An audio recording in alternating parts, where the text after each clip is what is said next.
Welcome to the final event of the Johann Fust Library Foundation's 75th anniversary season. On behalf of the board, our foundation staff, Bobby, Julianne, and Deanna, and our extraordinary group of volunteers, I am Louise Nadler, president of the foundation's board. Our mission is to preserve and protect these buildings and gardens so generously conceived and donated in 1948 by Louise and Roger Amory. When they moved to Boca Grande, they missed having a library and a community place to gather. So they envisioned this magical space, and as avid boaters, they used their boat, Papyrus, to deliver boats to our surrounding islands. I can't believe they didn't toss a line in the water as well. As it happened, they summered in Marion, Massachusetts, where my husband Charlie and I also have a home, and it is also part of a fragile barrier island group on Buzzards Bay, where actually the stripers are just beginning to run, you guys. So we thank the Amorys from our heart for their magnificent vision. Hopefully you all got to see Guy de la Valdane's extraordinary tarpon footage in All That Is Sacred. The spirit of that title reminds me of our duty as stewards of all that is Charlotte Harbor and our neighboring islands. We are a citizenship of anglers. Ladies and gentlemen, we are proud to present to you this pair of wise men angling. Okay, let me finish. Sorry, Tom. Angling, equine, alpine, literary lions. Thank you for joining us, and please welcome Tom McGuane and Andy Mill. Thank you all for coming in such numbers. We're really flattered. Nobody walk out, please, because we would really... Nobody walk out, because it really hurt Andy's feelings. I'm okay with it. I miss lunch. We have a great crowd. We get some great new characters here. We have an NFL Hall of Fame football player from the Chicago Bears. We have a man who won 2 Stanley Cups, which I think... This is what I call celebrity guests. I'm going to just knock off a few sort of broad strokes here, so we'll have someplace where we can react to each other. But as those of you who saw the movie, you know that we were pretty much hippie hacks when it came to tarpon fishing. We didn't know what we were doing. We fished constantly, and the fishing was not highly developed at that time. But there were lots of fish, and we fished constantly, sometimes 100 days straight. But we didn't have cell phones, we didn't have steel props, we didn't have tide books. We had the Miami tide book that we had to convert every day to figure out where the tides were going to be. And the only virtue we had as anglers is we went constantly, and we were out there and we saw things it's pretty rare to see now, fully grown sawfish and numerous permit and incredibly innocent tarpon. Bone fishing was great then too. The permit fishing was good. We didn't really know how to catch them. I caught my first one on a 3/0 tarpon fly, so it's come a long way. But in that period of time, Andy...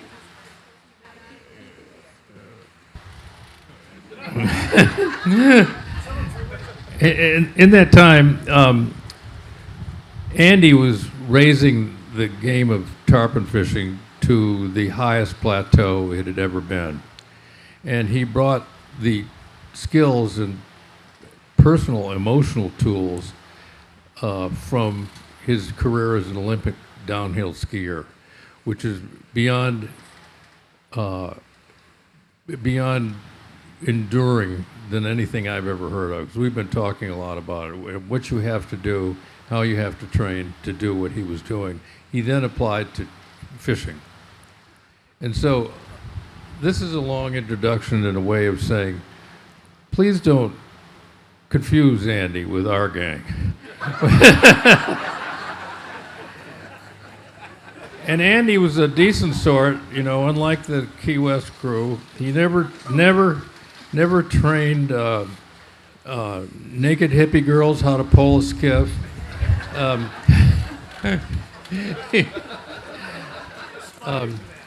He's doing other things with hippie chicks out in Aspen. But anyway, to treat that seriously, the kind of things they were doing as tournament anglers, the kind of refinement they had to go through in terms of their technique for catching fish, trickled down to those of us who were just slobs, but driven slobs, and we learned how to fish with horrendous hangovers. And skills that they may not bring in the tournament world. I don't know. So, Andy, you take this away, because I'm starting to... All right. Well, thank you, Tom. I grew up in Aspen. I'm a mountain guy. And if you would have told me 50 years ago that one day I would be fishing and winning all these tarpon tournaments and speaking up here with Tom McGuane, I would just ask you, what kind of drugs are you on? But I was so fortunate to find this fish, because it absolutely changed my life. And before I go there, I'd just like to say thank you to the board and to Louise and Bonnie for making this all come to fruition. Phenomenal. I mean, to be here representing the 75th anniversary is remarkable. It is such an honor and a privilege to be here with Tom. And also, too, I mean, this is one of the most amazing islands I've ever seen, little towns, if you will, because you can almost go anywhere in this country and you will not find what you see here in Boca Grande. Parking is free. The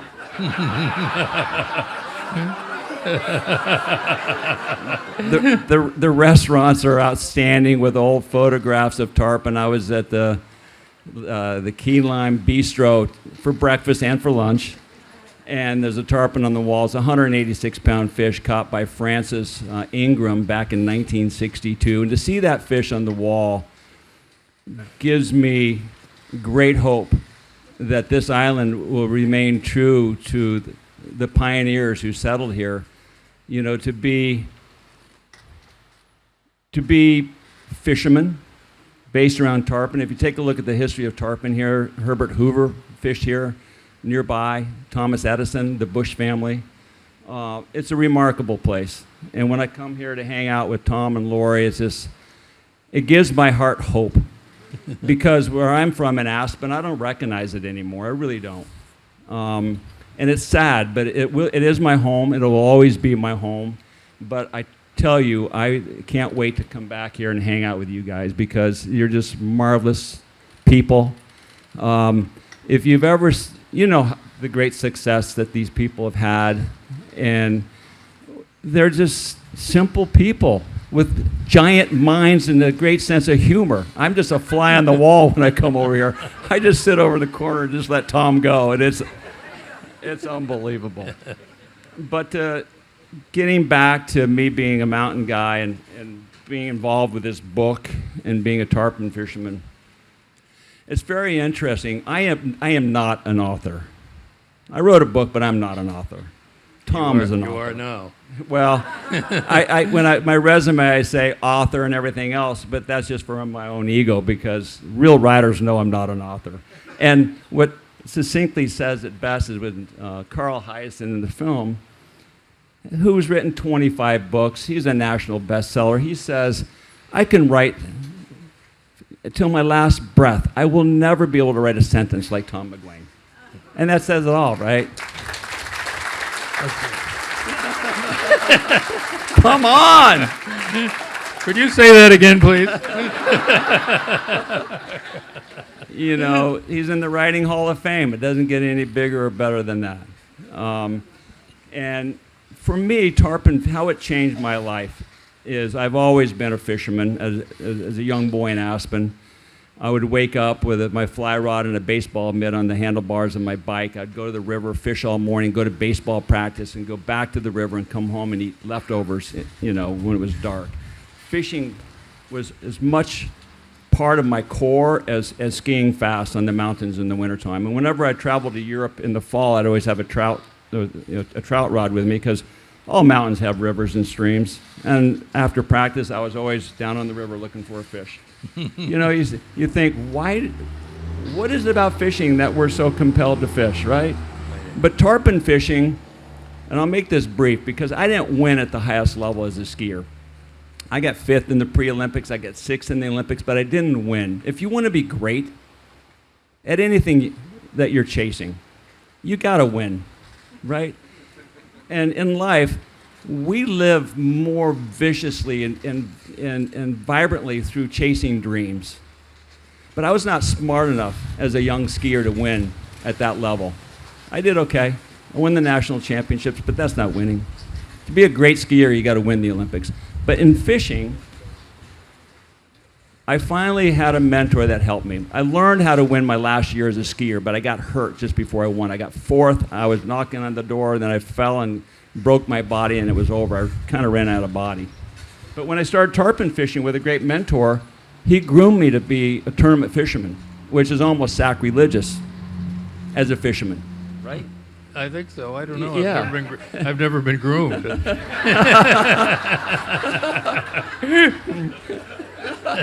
But anyway, to jump forward 18 years, it gave me a chance to win at the highest level in a different sport.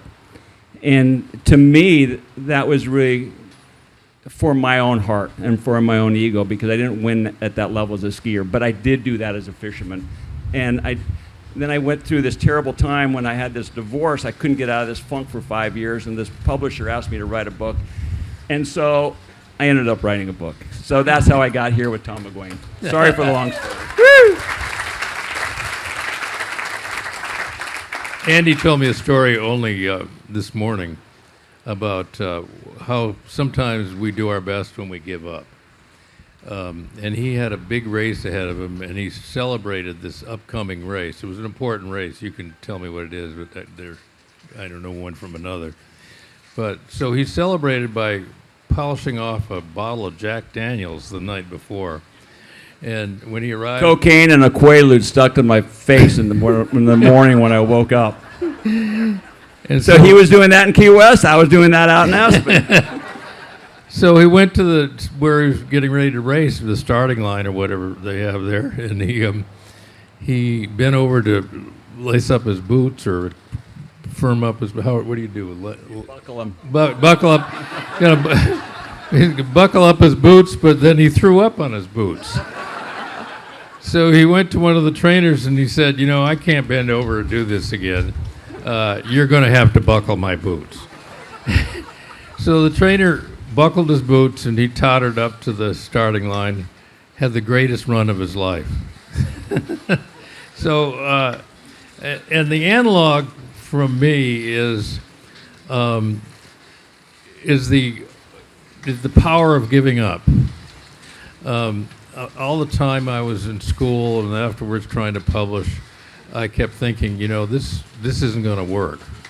And my father asked me a rhetorical question. He said, "Who do you think you are, Ernest Hemingway?" And because I was a smart ass, I said, if I couldn't write any better than that, I'd give up now.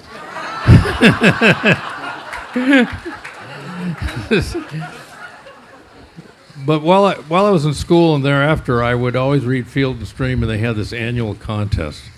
In the saltwater division was permit, bonefish, and tarpon. And every year I'd look at that when I was in school and thereafter, and it would always say, Big Pine Key. And I thought, if I ever make any dough, that's where I'm going. And so I kind of hovered around collecting rejection slips for a few years, and then Simon & Schuster bought my first book with a modest advance. And I took the money and drove my jalopy from Northern California to Big Pine Key, and I just stayed there, and the rest was what became a big part of my life. And I'm fascinated by the purposefulness that Andy's brought to becoming a great fisherman, because we just fished, and there were no goals to achieve there unless you were fishing for weight class tippets and things like that, which none of us did. But we also felt so strongly about what we were doing. We considered it a calling. If somebody called it recreation, we were offended. We were kind of offended if they called it a sport. And at that time, we were kind of resistant to the idea of competitive angling because we thought it was trying to turn it into a sport, and we weren't comfortable with that.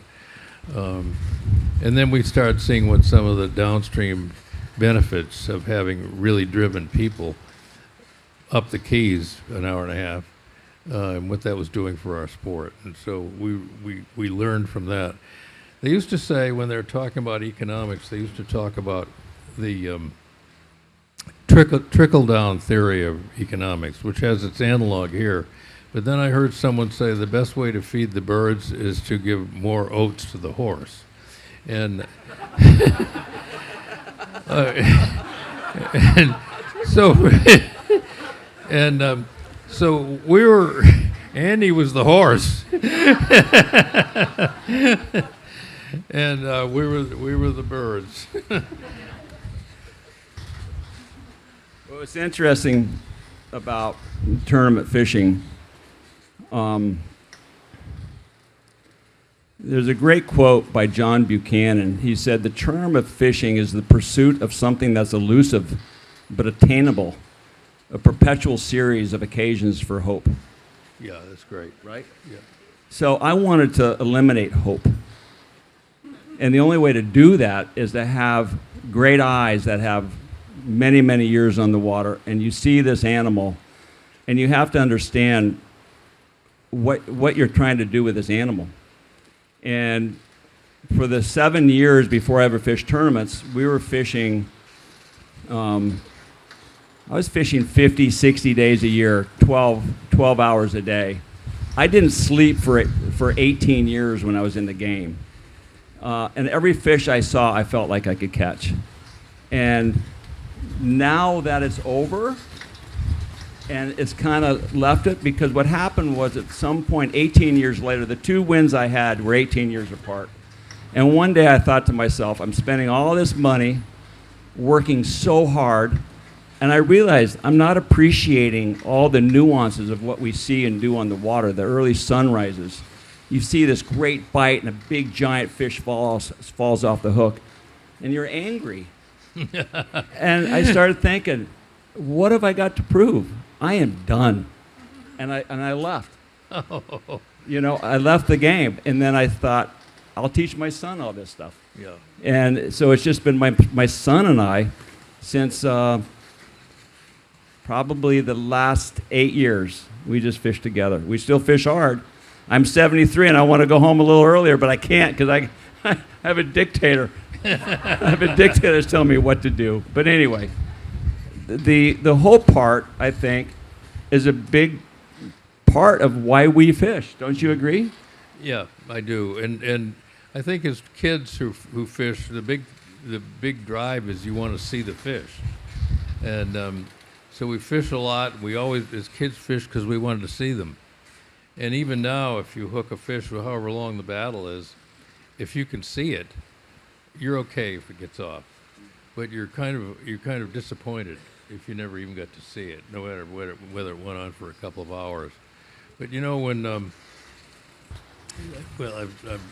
mind, this is trouble with being in your 80s. Things float in there, and they just float away. I had something I was about to tell you. It's gone. It's gone, people. I'm just leveling with you.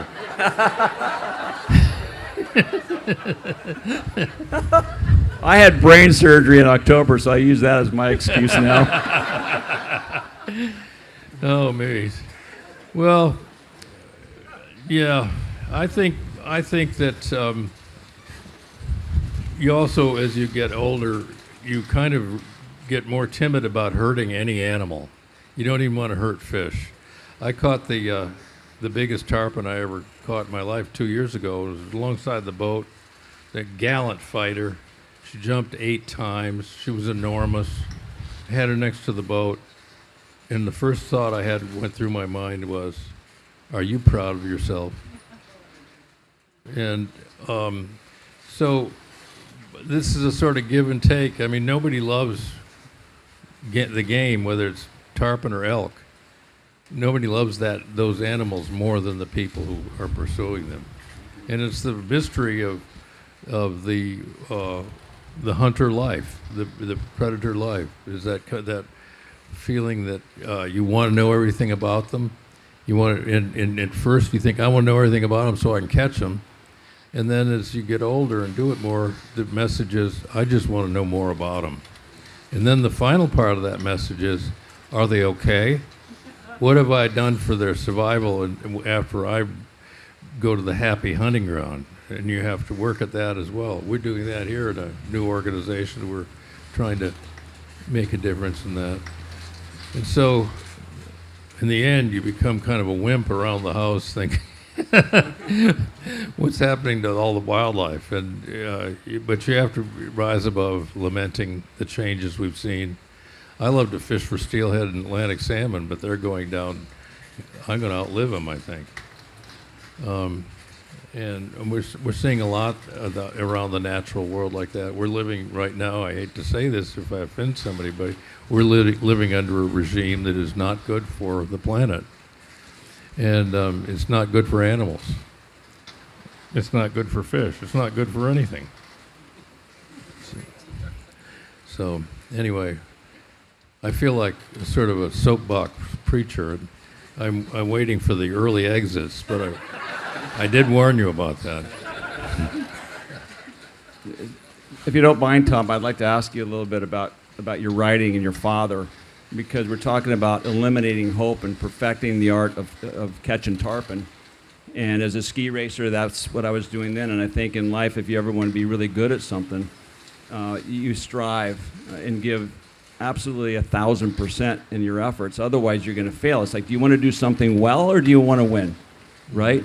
But I've heard this a long time ago when we were speaking. You said, when I was writing, I asked him, I said, Tom, how can you read an entire book in one day? And he said, I felt like I had a gun pointed at my temple. I had to do this. I had to win. I had to do this. And I asked him, I said, and you can answer this, I said, was that the pressure from your dad, proving to your dad that you can make this, or was it your own aspirations of becoming a great writer? Well, remember, my dad was the guy that asked me if I thought I was Hemingway. But I don't know where that came from, frankly, but I think that as you go on and you eliminate the alternatives in your life, let's say you set out and you want to be a writer and it doesn't look like it's a great way to make a living, and you don't take the law boards, you don't do anything, all the things that would shelter you from these bad choices you're making. That goes on and on. You shed those away, and then finally, you're alone with this aspiration or this dream that you have.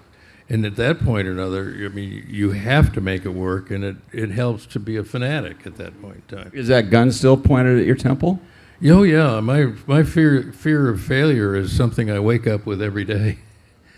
I think that's part of it, and also the feeling that I would never read a book I've written. I'd never read it again. I'd want to change everything in it. But those are just the working conditions of anybody who's got a lifelong job. You know, do you think at this age, can I still get better? Can I do it as well as I used to? Should I stop? Stuff like that. And that's not, since I'm in the situation, it's being almost all I know. So I have to keep doing it. But I do know that I was a fanatic for several decades and didn't care about anything else. One of the things that I read in 92 in the Shade, all of a sudden, remember, I'm a simple guy from Colorado, but all of a sudden it would get really complicated for about 20 pages. And I asked you, I said, man, you lost me there. And your readers, a lot of readers were like me, and you said at the time, I was writing those pages for the Illuminati. Oh. Remember? Yeah. You were probably writing them for your peers, like Yeah. like Jim Harrison and the guys that could Yeah. understand that stuff. Am I Yeah. correct? That's correct. And at some point or other, you're impacted by the people around you. And I in Montana, over time, I began to realize that the cowboys who worked for us and the other people we were around just couldn't read my books. And I didn't ever thought this through, but I think I made some invisible adjustments so that the people I knew and cared about, people I loved, they needed to be able to read what I was doing. But that's all just part of you're just battered, as you go through a life. You have to change your stride, and figure out how you're doing it. And you want to write out of some sort of pure impulse, but you prefer to have some readers. And one time, I 92 in the Shade got to the bottom of the New York Times bestseller list, and I ran into the great John Cheever, and I was sort of bragging, I'm on a New York Times bestseller list. And he said, well, Tom, if you feel good about that, look at the piece of shit just above you.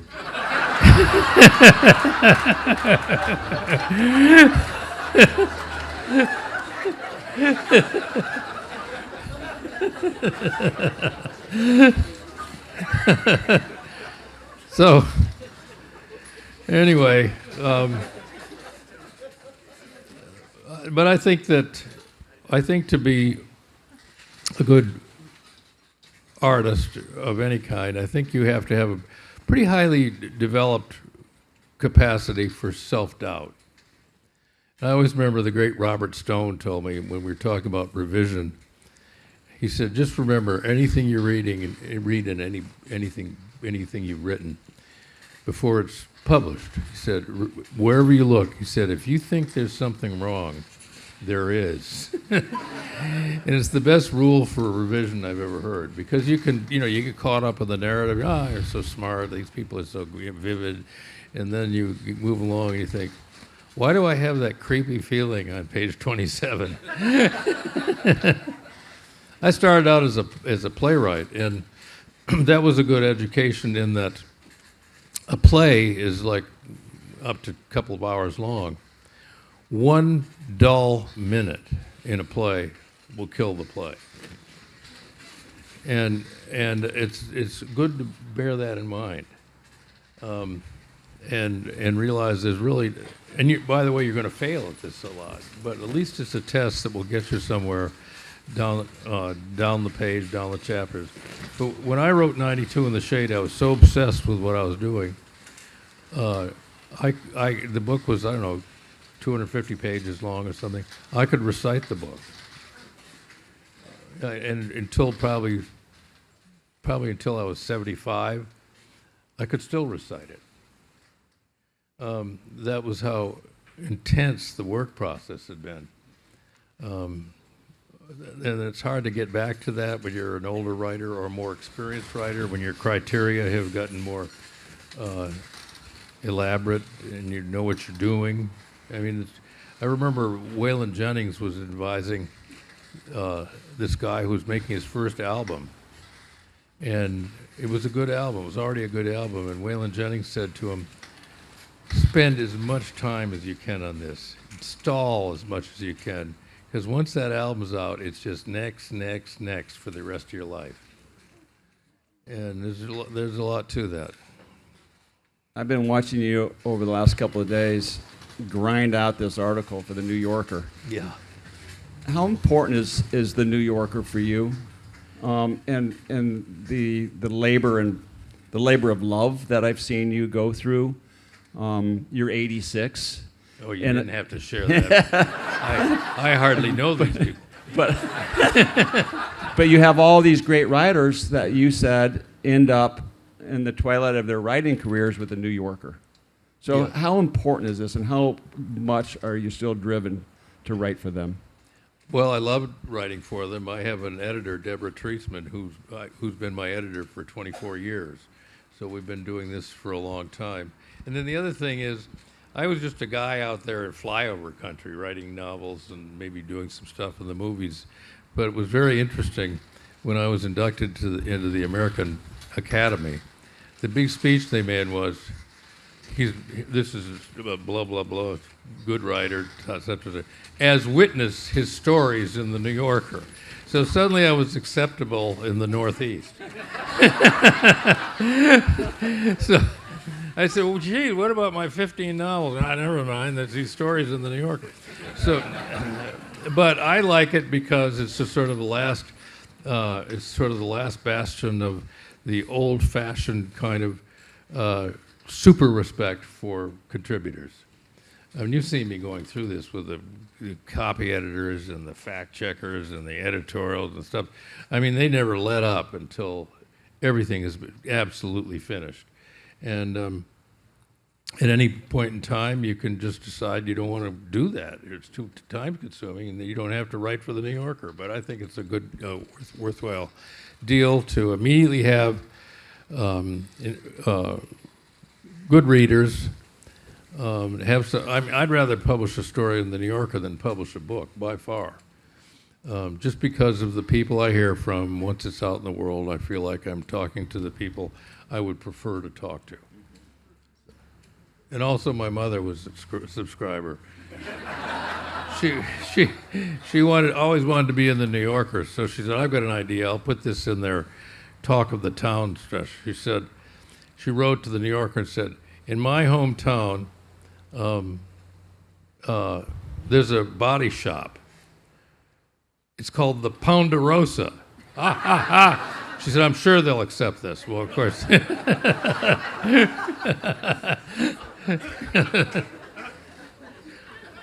Let's go back to the movie for a second. I mean, how many people saw all that as sacred? I mean, isn't that just absolutely phenomenal?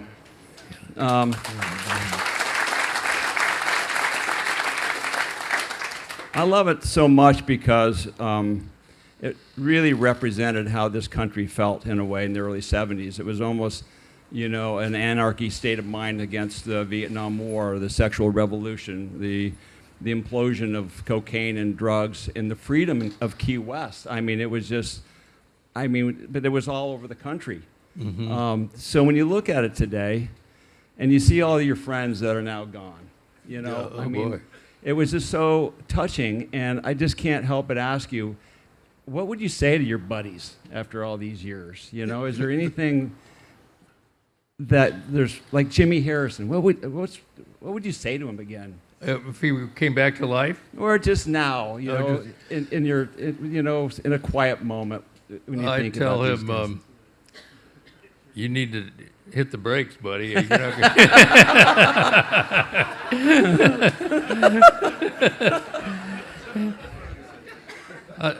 We were out in California, and he decided he was going to go toe-to-toe with Belushi.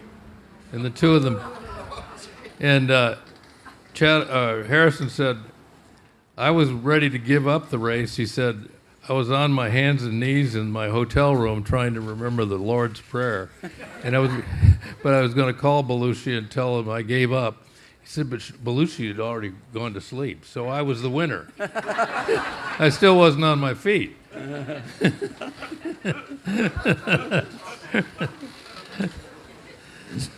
What you have all these letters that you wrote with Jim Yeah. all these years. What are you going to do with those? Well, they're in various libraries now. One of my writing friends said, if you live long enough, I mean, all these people have been complaining about your work. They kind of shut up, and then you become kind of iconic. And it happens exactly the moment where you no longer give a shit. Up till then, you gave a shit. But there's a tipping point. That's your husband. He's a beauty. You know, one of the things that I'm fascinated with, I mean, you've had such a giant life, not only in writing, but you're in the Cutting Horse Hall of Fame and the BTT Kurt Gowdy Award Hall of Fame. But I'm interested in the horses, and you were saying recently that, you know, if you show up to go cutting and you're hungover or you're in a bad mood, the horse knows it and you're going to lose. Yeah. I can't imagine the kind of symmetry you have with that horse. Did he ever show up with a bad mood? Yes, I think The they horse? do, did they? Yeah. And then, but they definitely are, what you're saying, they're very aware of your emotional state. And so one of the parts of cutting, which is sort of a cerebral activity, it's equestrial, but it's also cerebral because you're memorizing herds of cattle, trying to remember which has already been cut, which ones, when they were settling the cattle, would suit your horse. And so you've got a lot going on in your mind, and there's every impulse to get anxious. But you really just can't let that happen.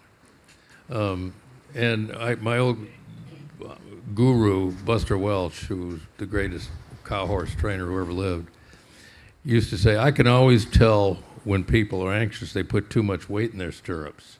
They're kind of hanging on. And he said, I don't want any weight in your stirrups. And he said, so what I have people do is I put chewing gum in their stirrups. And after they end up working cattle, they've got to chew that gum. If they've been standing on it for 3.5 minutes, they're reluctant to do so. So, that was a wonderful thing. We did it for 30 or 40 years. I was cutting one time at the national championship at the Houston Stock Show. And I had this great horse, but he was really a sensitive animal. And we just had a phenomenal run. We were getting ready to win the whole thing. And he fell on his stomach like this. He had a cow trapped, fell on his stomach, and everybody in the bleachers behind him started screaming. And he turned around and looked at him, and I was out of the cutting. I had it won. And it was the year-end championship. So I had to go to the University of Florida and give a speech. And I got there, and in the Astrodome, they had these digital clocks in there, and I was looking up at the clock, I had my hand down, I said, 4 seconds, buddy, and you won this son of a bitch.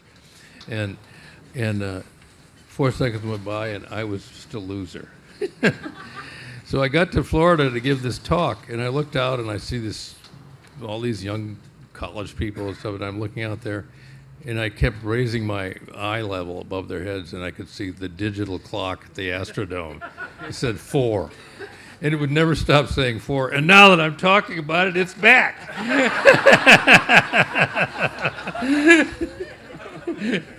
I feel terrible. I thought you were my friend. Oh, my God. It's wonderful to be exposed a little bit sometimes, isn't it? Oh, boy. You know, you're talking about adaptation in life, how we move from one chapter to another.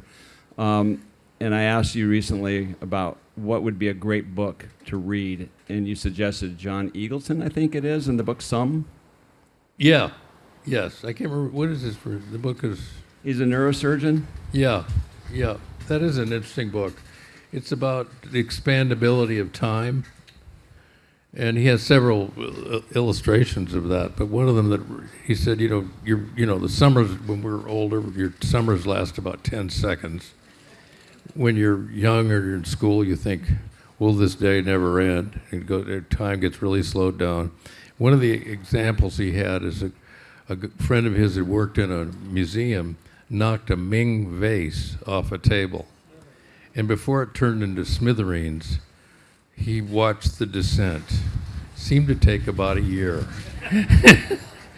And so he said, we really have a capacity to shrink and enlarge time. It's one of the reasons combat soldiers get so addicted to it. It's one of the few things that actually slows time down to where it's as recognizable as it was when you were a kid. There are better ways to do that, but we all like to figure. Catch-22 has a character in there who was so panicked by the speed at which time was flying by that he only pursued things that really bored him. For example, he hated bread. So he said, I got to spend more time in bakeries. and so that is, but the speed at which time goes by when you're my age, I mean, it's kind of terrifying. I feel like young people, it's the flat earth theory, and young people are trying to push me off the edge, and I'm not ready to go. So. You know, one of the great quotes or lines that Jimmy Harrison said in the film, he said, and I love it, and that's why I know it so well, he said, we go through a diminishing, in life, we go through a diminishing portfolio of enthusiasms. So we try to seek out in life these immense moments that give us this jolt of electricity. It's a tranquilizer better than any chemical tranquilizer. But so we try to seek out this electricity that freshens up our feelings about being alive. Yeah. You know, and in my life, it's like, I don't want to get hurt anymore. you know, and it's like, okay, it's okay to kind of settle in. Yeah. And kind of do what I like on my terms. Yeah. Well, there are songs about the rocking chair. I don't. But I've got a question for you, and I'm going to interject it because I have an age-related short-term memory loss. When you're racing, when you're racing, let's call it a high-value race. It's the Olympics, let's say. What is your experience of time? You're going at 1,000,000 miles an hour. There are lots of things you have to foresee. Mm-hmm. The problem areas in the track. Is time rushing by, or has it slowed to a point where you can? Is this making any sense? Yeah, no, totally. It's like a car wreck. Everything slows down. Yeah, I thought. Right. So when you're really concentrating well, things are coming at you at a comfortable rate. But when you're distracted and you're not focused, you get behind, you miss the turn, miss the start of the turn. Let's not forget, like in a giant slalom or even a slalom, the amount of time it takes to hit the start of a turn is just fractions of a time. And so when you're on, like if you watch Michaela Schifrin, she never misses. She's always in balance, right? As a downhill ski racer, I'm going 70, 80, 90 miles an hour. And if you're nervous, you're not going to do very well. Mm-hmm. When you're standing in the starting gate and you've been training well, you're excited to get into the gate. But if you're coming off of a knee operation, it still hurts. You're going to be a little bit timid. One of the most exciting moments I've had as an athlete was watching somebody win. And we remember possibly Franz Klammer in the '76 Olympics by chance. Mm-hmm. I was racing right after him, and when he left the starting gate, the mountain erupted, because here's an Austrian skier that had won everything 2 years going into that event. Bernard Rusi had the fastest race time than any of the training runs, so speaking to Franz later, he knew he had to take all the chances he could. So he cut off all the corners. He wasn't hitting the apex, he was cutting the gates off, so the apex of the turn was too late, and he was out of balance on all the jumps. That's why his skis were up in the air, the arms were over his head, and he denied death from start to finish. He put downhill ski racing on the map. And when he left the starting gate, the roar of 80,000 people in that Olympic event descended with him. And when he got to the finish line, the whole Olympic Innsbruck village erupted, and you could hear that roar ascend back to the starting gate.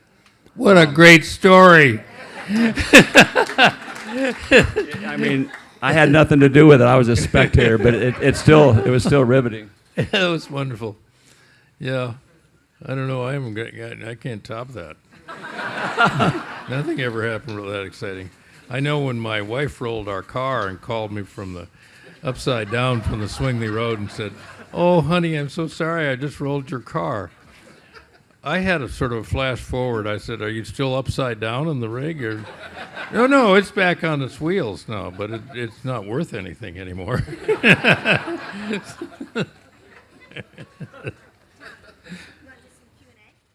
Okay, sure. By the way, you know, when I went through our celebrities, my dearest possible friend, Tom Brokaw, eased into the far seat. And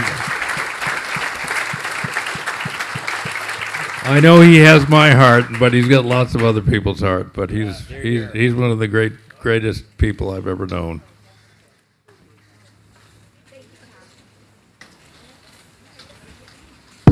Okay, so I know you all have questions.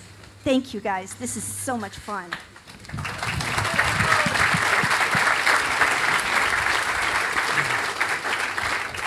I don't know whether this is so much a question as a comment, because I'm right between you two at 77 years old.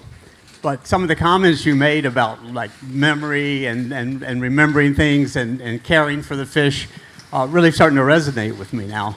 And part of that not only is to care for the fish, but also to care for them by trying to protect the waters they swim in. Right. And we have a couple of great organizations here in Florida, as you know. In this area, Captains for Clean Water. But we also have a couple of organizations to the north, the Suncoast Waterkeeper and Tampa Bay Waterkeeper. And we're trying to do the same thing north of here. So thanks for all the inspiration in that, because both of you have been an inspiration to me. Okay. Oh, thank you so much for saying that. And I agree with you. Do we have any others? This is for Andy. To me, one thing you do maybe better than downhill skiing and winning tournaments is your podcast. Oh, thank you. How did you and Nikki get started with that? Yeah. Nikki was looking for a job. But it was kind of a little bit of that, because he had been working in New York. He gave his girlfriend a year. She was graduating from NYU. And then he got out to Colorado, and he couldn't get a real job. He was working at Ute, Mountaineer, selling whatever, outdoor equipment. And he tried to get a job at Backbone Media, which is a big media company for all the hunting and fishing companies. And here my son is an amazing, brilliant kid who graduated with honors, one of the best hunters and fishermen on the planet. He couldn't get a job with Backbone Media. And he said, "Dad, I love all your friends. Your friends have the most amazing stories." And that's when podcasts started to get popular. He said, "We should do a podcast." And I said, "What's a podcast?" So it was inspired by Nick, and I said, you know, what the hell? I said, "You do all the work. You figure out how to edit, and I'll figure out how to ask a couple of questions." And 6 years later, and 160 interviews later, it's really popular. And we have some of the most amazing people on our podcast. Yeah. Tom is on it. But you hear different perspectives from different people that we can all resonate with, because most importantly, their stories are going to go away. TV shows go away, magazine articles go away, books sit on shelves. But with a podcast, you can queue it up for the rest of time. Yeah, that's true. And it made total sense once we got into it. At first, I was very suspect, but it's really worked out well, and it's Nikki's vision, so that's how we got into it. Yeah. But thank you very much.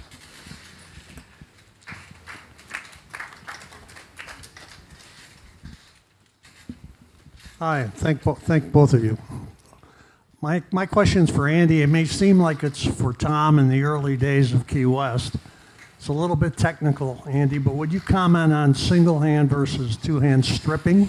Yeah, so that's very easy. So you have to understand there's a couple of things why you'd want to do a two-hand strip. One, if the majority of the time now we're fishing with the Pallola worm. So the fish know what this worm is. So it hatches under the full moon, about 4 days after a full moon in May, the third week in May and the first week in June. These worms, for some reason, are insatiable to these fish. They will do everything they can to migrate to the worm bars. And we found maybe about 10, 15 years ago that these fish are eating the worms early in April, well before the worm hatch. But these worms swim in a continuous motion. So if you're quick stripping here like this to keep the worm moving, you might have the fish come up to bite it. He's all cross-eyed, he's cracked his lip. You miss one 2-inch strip, you lose the fish. He's gone. It's like, dude, I only missed this much movement, but you lose the fish. So the two-hand stripping keeps the fly in motion and you won't miss. But That's also, great. too, if you have a problem in yanking the fly out of the fish's face, if you two-hand strip, you won't get too anxious with this hand here. So it's basically a couple of things. Yeah. If you're fishing a fly that has continuous motion, like a palola worm, go to the two-hand strip. I like one-handed strips when I'm fishing with marabou flies, because I can have a laid-up fish and throw that fly up above the fish and let the current take the fly to the fish. And just in the current, all those fibers are moving, telling the fish, eat me. And when I get that fly this far from the fish, he doesn't know how it got there, I go boink, and the fish goes whop. Yeah. So certain flies and certain materials, I want a one-hand strip because I only need this much, or I might need this much. I might need to slide it into position, and that's a lot easier to do, the one-hand strip versus two hands. Yeah. Wow. Yeah, they'll bite it. Yeah. They know what it is. I have a question about winning and happiness. So you were describing winning is getting number one, winning it. Also showing up and being in the race wasn't winning. You know, I'm from Illinois. We made it to the Final Four. We won. I'm a Bears fan. We made the playoffs. We won. How do you get happy? How do you achieve happiness if you have to be number one? Well, you can't be number one unless you start winning a lot. So your attitude changes about that. Like when I was a ski racer, I was just hoping to maybe do well and get in the top 10, top 5. Once I became a tarpon fisherman, I didn't lose for 10 years. If I lost, I was miserable for another whole year because the Gold Cup was a year away. So it's a perspective thing. Once you're accustomed to winning, that's what you expect. So you're not happy even when you're fishing in a tournament at all. You're miserable. Yeah, For me, I was miserable. Yeah. Even if I was winning a 5-day tournament, it's Wednesday and I'm winning, I was miserable because I hadn't won yet. And you're only happy until you get the trophy, and then you're miserable for the next year until you can go win again. So it's really pretty stupid. It's really stupid. And if you take a look at my ski career, I skied in 4 world championships and 2 Olympic games, and the total amount of time in all those events was about 8 minutes. I wasn't getting paid. I've had 27 operations and brain surgery. It made no sense to be a ski racer. But that has dictated my entire life because I was chasing a dream. And success, financial stuff, that can work itself out later. I didn't care about that. And so I'm the luckiest person alive because I've been always chasing something. And I don't know what I'm chasing now other than just trying to find some sort of calm because I've been too fucking hyper for too long. Yeah. Okay, we have another question. I'd love to hear a favorite story about Jim Harrison. He's a favorite author that I adore. I'm right here. And so I'd like you to share one of your favorite stories about him. About Jim Tender Harrison? or funny or whatever you have. Oh boy, I've got so many of them. I got to pick one that. One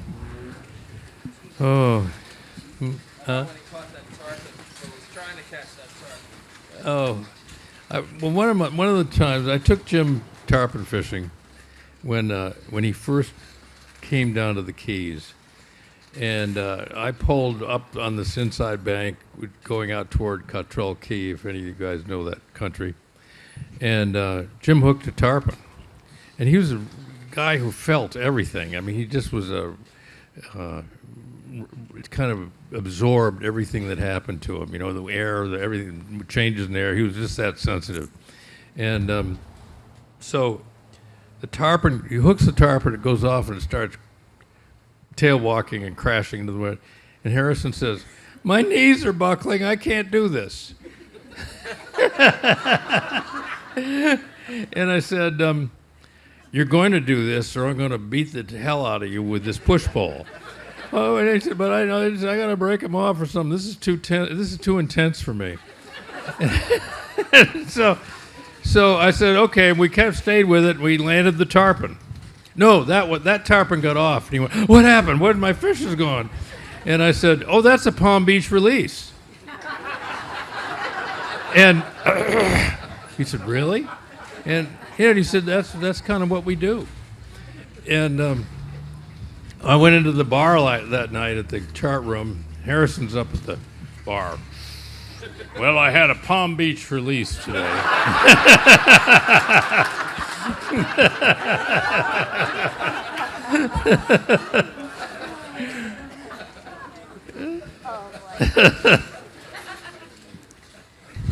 Tom, do you think that, this is Bobby over here, do you think that you'll ever put together a book of the letters between you and Jim, or do you think it's too confidential or personal? Well, Jim always knew he was going to be a great man. And so even when we were in college, he would make carbon copies of everything he wrote. And his brother was a librarian at Yale, and they would build this file of the soon-to-be great man. And so I didn't understand the rules, so I just put everything in mine, including things I would not want anybody to read, ever. And so we get approached a lot about doing the collected letters. And I said, we worked under different rules. And so I've sort of resisted it, but the scholars all have access to it now and stuff like that. I don't know, but there's a biography of Jim that is just out now. It's called Todd Goddard is the author. What's the title of it? Inhaling Life or something. Anyway, but it's a very good one. It's about those letters a lot. Yeah. You were trying to say something there. Well, yes, Tom. I love the movie, particularly the footage of the 70s when you're down there in Key West fishing. And I had one really serious question for you, which is, what was your hair conditioner that you were using in those days? What was the what? Hair conditioner. Because my hair was always very oily, very oily, I didn't feel even then that I needed conditioner. As I've gotten older, I've turned to some conditioners. So the answer is I don't know. It was 60 years ago. Are you crazy? Yeah, that's a good one.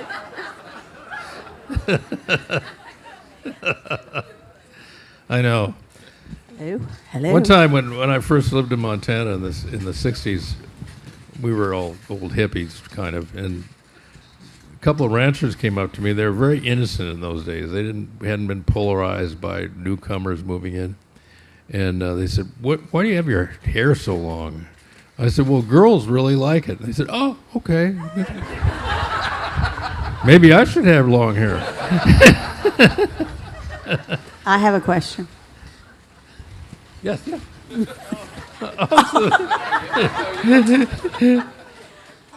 Andy and I were talking about the film, and everybody has a different take about it. But the one thing we talked about was the friendships. You know, some talk about the Key West in the 70s, the culture, the fishing. But talk about the friendships. The friendships. Well, they were 90% of it.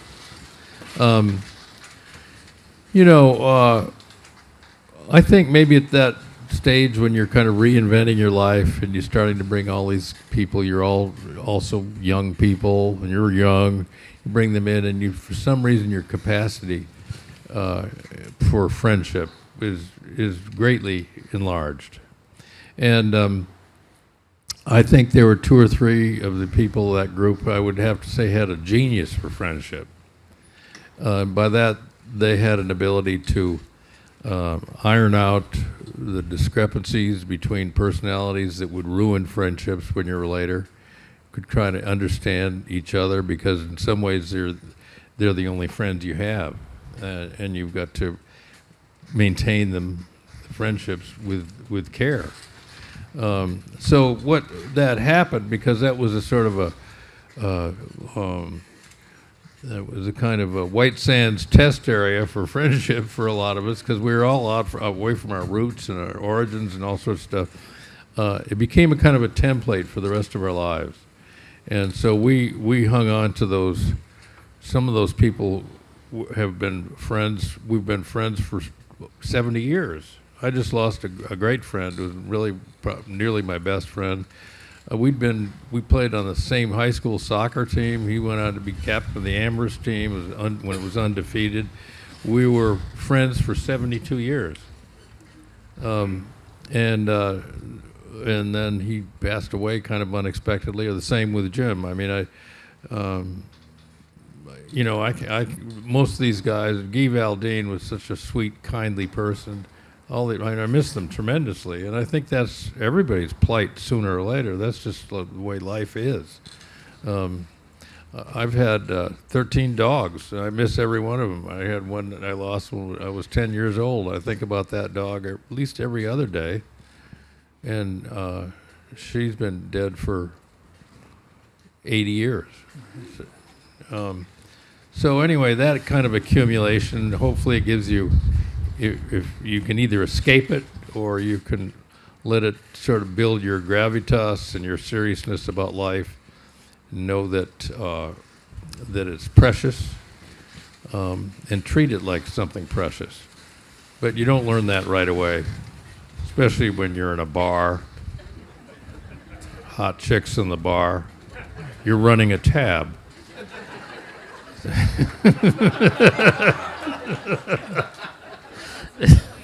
I told you. I told you. Andy, you've already told us how much you enjoyed being an author.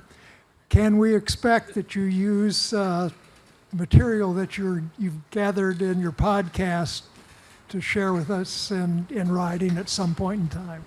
I think Tom was mentioning that to me yesterday. I think it is important, especially, I think I'm getting to the point that I don't want to work that much anymore.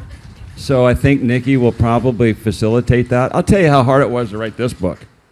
Yeah. I didn't have a computer. I wrote this book with a yellow legal pad and an ink pen. 5 years. I don't want to do that again. Yeah. But the Millhouse collection of all the better interviews, I think it's really important for the future of our sport. We don't know what we have unless we know where we came from. Yeah. And we don't know where we're going to head unless we understand how to protect what we have. So these stories are invaluable. And yes, there will be a Millhouse book at some point. Thank you. I think that would be an important book because it's such a deep dive into obsessed people over a long period of time and all the sort of ancillary stuff that gets collected in an obsessive life. So it's very much a book about humanity and examined from different little angles.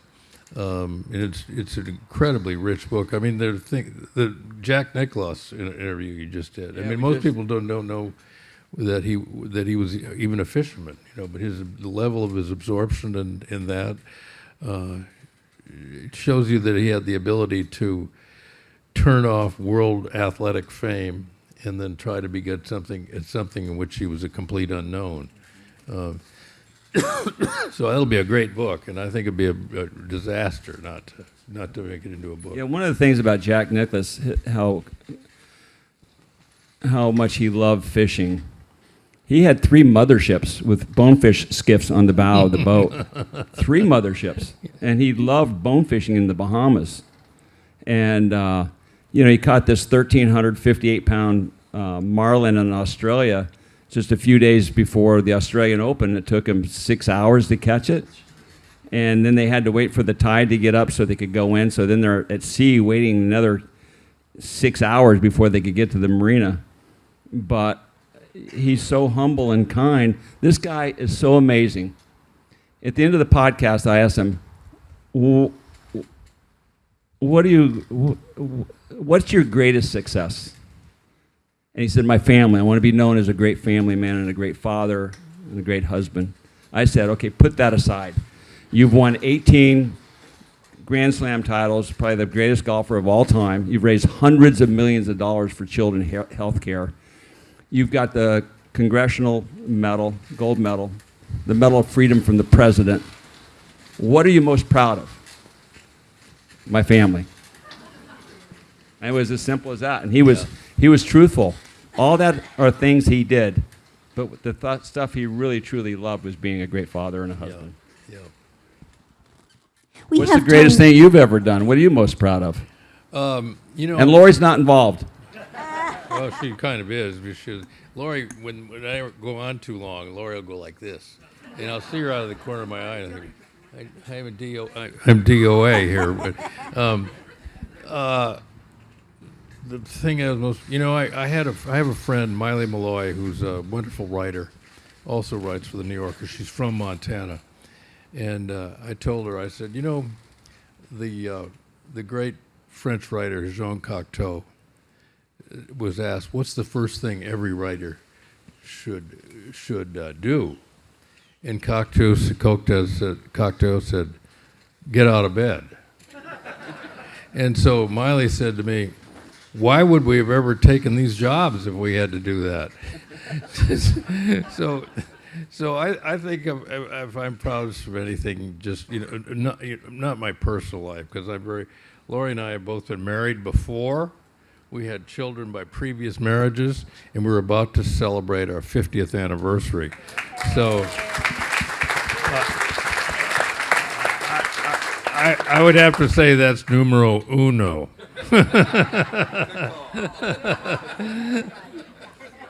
Number two? Number two is I corrected my behaviors sufficiently so that Laurie didn't throw me out. And to be more specific, when I was allowed my one call from the Denton, Texas jail, Laurie said, son, you need to get the plug in the jug. Now, this is pure Alabamese that, wouldn't necessarily translate. So anyway, she kind of lowered the bow 35 years ago, and it's been great ever since. Well, we have time for one more question. Is there another question? Yes, Marty? Let's get you a mic.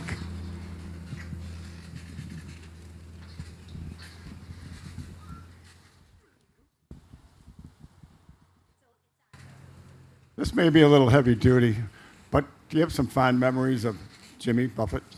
What is what? Do you have some fond memories of Jimmy Buffett? Because he's certainly a big player there, and well, you two Jimmy, are some of the lucky ones that made it through. Yeah. Well, Jimmy and I were great friends in Key West, and I'd never met anybody like him. I mean, he was so irresponsible. And the idea that if I would just be patient, he would soon be a billionaire was so far-fetched. But he was just a buoyant personality and incredibly creative. When we were making the first movie that I ever made, we were looking at actors, and we were up in New York, and I said, Jimmy, come on up with her. We're going to look at these actors and see what we like. And so we'd show these little squibs of actors in different moments, trying to figure out who we were going to put in the movie. And Jimmy had some smart-ass remark about every single one of them that was so funny that the director said, let's not even try to keep up with this guy. And he had no idea who he was. But Jimmy didn't have a car. And he had a job to play a little gig in Miami if he just could get there. And so he went down to this gas station that had, rent-a-wreck type cars and stuff like that. And he said, I guess I'm going to have to rent one of these things. And it seemed like a lot of money to him at the time to rent one. The guy said, I've got a better deal for you. I've got a Cadillac. I've got to get back to Miami. Do you mind taking it for me?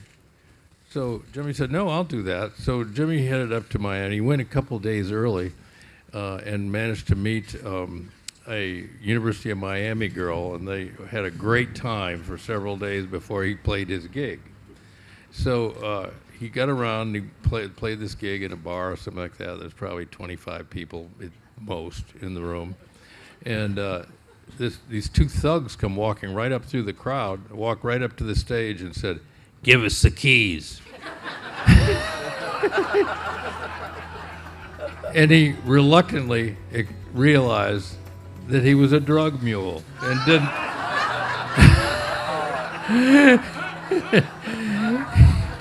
He never saw it coming. So that's one. That's all you're getting. Right.